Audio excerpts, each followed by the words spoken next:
Hello，大家好，欢迎大家再次来到四眼哥看世界的频道。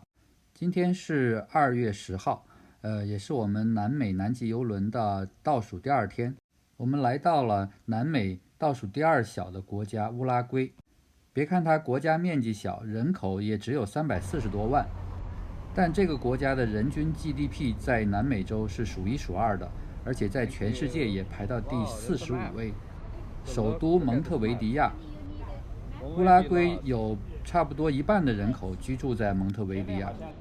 我们船靠岸的时间太早了，所以来到蒙特维迪亚的时候也没有太多的行人在路上，满眼望去都是乘客，都是游客。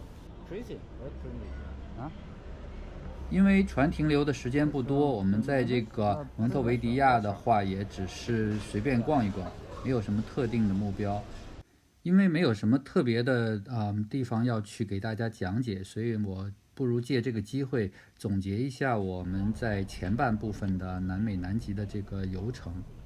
其实我们很早就想来南美和南极进行一次旅行，但是呢，我们第一次安排的出行时间呢是2021年的1月份，当时因为新冠疫情还是很严重的，所以呢，很多邮轮公司也都开始给大家退票。我们也把我们的船票退了。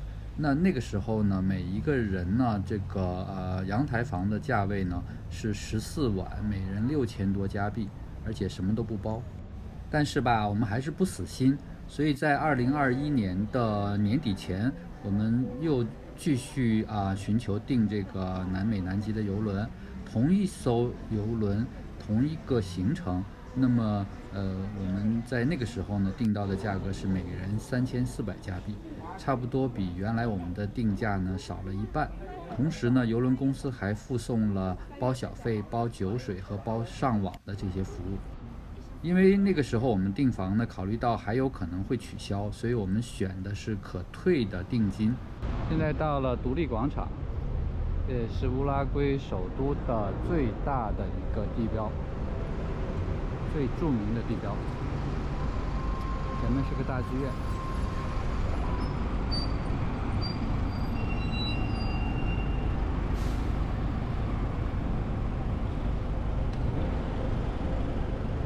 众所周知的原因，到南美旅行最大的问题就是安全。阿根廷最近1-2年的经济非常的不好，所以呢，阿根廷的比索大幅贬值。在布宜诺斯艾利斯，我们订了3晚5星级的酒店，叫 Palladio Hotel。King size 大床房的价钱是每晚每房是280加币左右，人民币大概是1400。酒店的位置非常方便，它的对面就是阿根廷的教育部。我在第2、第3期南美游的这个视频中已经介绍了我们那个2个白天的行程和晚上呢，我们参加探戈表演晚餐的这个行程，请大家可以去看一下。2月11号的早上，邮轮将回到布宜诺斯艾利斯的码头，我们将分开2组行动。我和伊森会继续下半场的阿根廷和巴西之旅，其他人呢就各自回家。从邮轮码头打 Uber 来到机场大概是6000比索。今天的航班是由阿根廷航空来直飞的，大概飞行时间是2小时30分钟。那么到达埃尔卡拉法特的时间大概是下午的1点钟。因为布宜诺斯艾利斯有3个机场，所以大家在买票的时候一定要看清楚机场，不要去错了地方。再者就是南美这边呢，其他消费都很便宜，但是呢，飞机票非常的贵。像我们这次从这个布宜诺斯艾利斯飞埃尔卡拉法特，再从埃尔卡拉法特经布宜诺斯飞去伊瓜苏瀑布，阿根廷的那个城市，每个人760多美金。今天我们将乘飞机前往埃尔卡拉法特，那么在这个布宜诺斯艾利斯国际机场的7号候机楼出发，这是主要是给那个阿根廷航空公司来用作出发厅。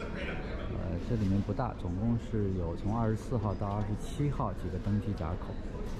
里面只有一些卖食物的小店，也没有 lounge， 什么都没有，有一个卫生间。里面的人不是很多，乘坐国内航班的人看样子不是很多。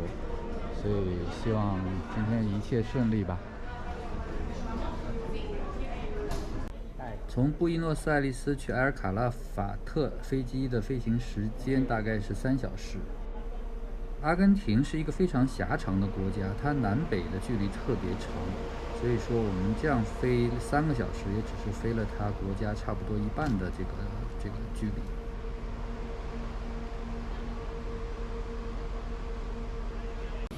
阿根廷航空今天直飞的飞机是空客320，现在已经开始登机了。刚刚在机场的时候，我们还在想，是不是今天飞机的乘客很少，会坐起来比较宽松。看来也不是，今天乘客还是蛮多的。不过我和伊森之间那个座位是没有人拿的，那么我们俩就可以2个人坐3个座位。这就是一个小窍门，大家在选座的时候可以考虑呢，一个选 A， 一个选 C， 这样的话 B 座位有可能就没有人来。一般拿中间座位的乘客，他会很高兴和那个走道或者窗口的乘客进行调换座位，但是这个很快就被打脸了。我们在这个几天之后乘加航飞机从那个圣保罗到布宜诺斯的过程中，中间那个乘客死活都不跟我们换座位，不过也无所谓了，就是2个多小时的飞行，夹一个人在中间也没关系。我们计划在埃尔卡拉法特停留3晚。然后飞去伊瓜苏阿根廷侧的那个城市叫 Port 伊瓜苏，在 Port 伊瓜苏停留2晚，然后我们就会过境前往巴西内侧的伊瓜苏城市叫伊瓜苏 Foz。阿根廷这边大概有2/3的国土都属于巴塔哥尼亚高原，这是一个非常独特的地形地貌，在这里面呢，就是几乎是草木不生。但恰恰就是这样的高原呢，也形成了很多特别美的这个地形地貌，包括有雪山的冰川等等。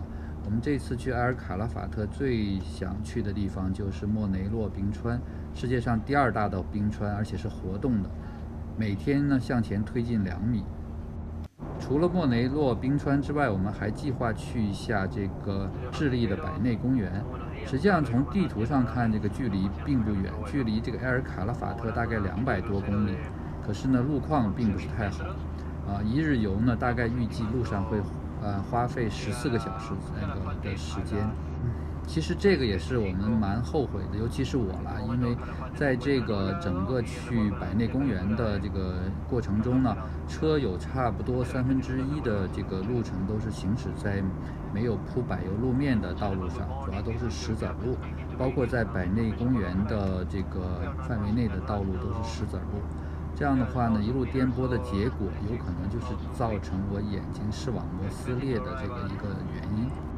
我们呢是提前在网上报了2个一日游的行程，从埃尔卡拉法特往返。如果大家有时间的话呢，也可以在当地的旅行社来报名。通常在当地旅行社报名的话，他会收当地的货币，就是阿根廷比索，相对来说比直接用信用卡呢，用外币结算呢会便宜不少。还有就是订酒店。大家可以选择在网上预订酒店到店付款的方式。那么呢，到店以后可以选择用现金付款。当然这样的话呢，就不可以免除那个大概20%的消费税，因为那个的话必须是海外人士用那个信用卡来付款。可是呢，它相比于来说，你的黑市价和官价之间这个优惠的程度还是挺大的。飞机现在还有大概半个小时就要到达我们的目的地埃尔卡拉法特了。我们从舷窗望出去呢，会看到一个蜿蜒的河流。这个河流呢，应该就是从阿根廷湖一直连接到那个大西洋的这么一个湖泊。湖水的颜色呢是蓝色的，那么这个颜色和阿根廷湖里面的那个湖水颜色是一模一样的。整个飞行过程中，头1个小时呢是基本上下面有绿地，而且是沿着那个大西洋海岸线飞行的。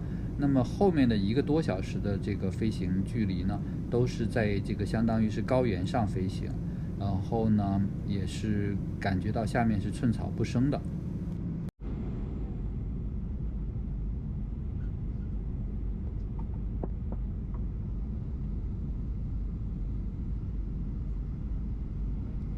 飞机终于安全降落在埃尔卡勒法特的机场的跑道上。从这个窗户望出去一片荒芜啊！这鬼地方要是不是做了功课，真是请你都不来，因为好像看上去什么都没有。但就是在这一片荒芜的地方，有非常漂亮的风景啊！我们好期待。Welcome to El Calafate. Please remain seated with the silver fastened until the sign is turned off. Please don't forget to take your personal belongings with you. All passengers with descend forward exit only. On behalf of Aerolíneas Argentinas as SkyTeam member, the captain and his crew hope you have enjoyed the flight and look forward to see you again on board. Goodbye and thank you very much. 从埃尔卡勒法特机场到市区可以乘坐大巴，每人1600比索，或者是叫出租车，每一辆车是4500比索。我们2个人的话，显然是坐出租车比较方便，还快捷。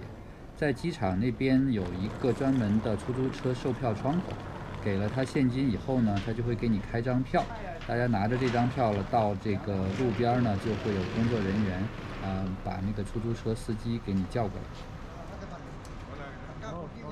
OK, thank you.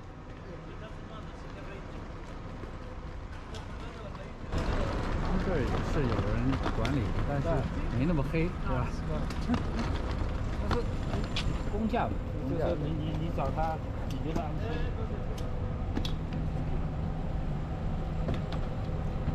好了，我们顺利打到出租车，半个小时之后就会到达酒店。我们在酒店可以稍事休息，准备一下明天的新的行程。下一个视频将会介绍我们一天在莫雷诺冰川的行程，欢迎大家继续关注、点赞，开启小铃铛，谢谢。